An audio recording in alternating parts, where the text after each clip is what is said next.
সময় কিন্তু কারোর জন্য থেমে থাকে না, সে তো নিজের আপন গতিতে বয়ে যায়।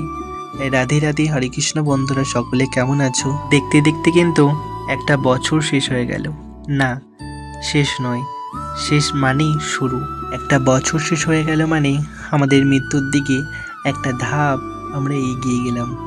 বছরের শুরুতে আমরা কতই না আনন্দ করি, হ্যাপি নিউ ইয়ার পালন করি।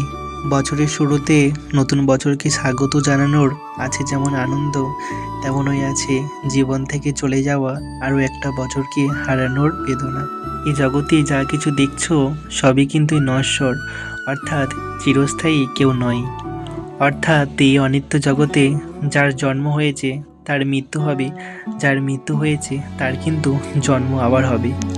অর্থাৎ এই অনিত্য জগতে এসে আমরা কতই না দুঃখ পাই, কতই না কষ্ট পাই, কিন্তু আমরা প্রকৃত সুখ কোনটা আমরা সেটাই ভুলে যাই। আমরা এই জগতের ক্ষণিক মাত্র আনন্দটাকেই আমরা সুখ বলে মনে করি, আর সেই সুখ হতেই আমরা পরবর্তীকালে দুঃখ পেতে থাকি। কিন্তু প্রকৃত সুখের সন্ধান আমরা অনেকেই করি না। ভগবান শ্রীকৃষ্ণের সুন্দর একটা বাণী, যা হয়েছে তা ভালোই হয়েছে, যা হচ্ছে তা ভালোই হচ্ছে, এবং যা হবে সেটা ভালোর জন্যই হবে। অর্থাৎ তোমার কি হারিয়েছে যে তুমি কাঁদছো, এবং তুমি কি নিয়ে এসেছো যা তুমি হারিয়েছো? তাই তো সমস্ত কিছু ভগবানের উপর সমর্পণ করে আমাদের পথ চলা উচিত, কারণ পলাইবার পথ নাই, জম আছে পিছে। তাই তো ভগবানের কাছে একটাই প্রার্থনা, জীবনে যেটুকু সময় আছে যেন মানুষের কাজে এবং ভগবানের সেবায় লাগাতে পারি।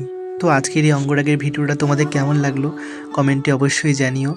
আর তোমরা যদি আমার ভিডিওটা ফেসবুক থেকে দেখে থাকো তাহলে ফলো করে দিও, আর ইউটিউব থেকে দেখে থাকলে সাবস্ক্রাইব করে দিও। রাধে রাধে।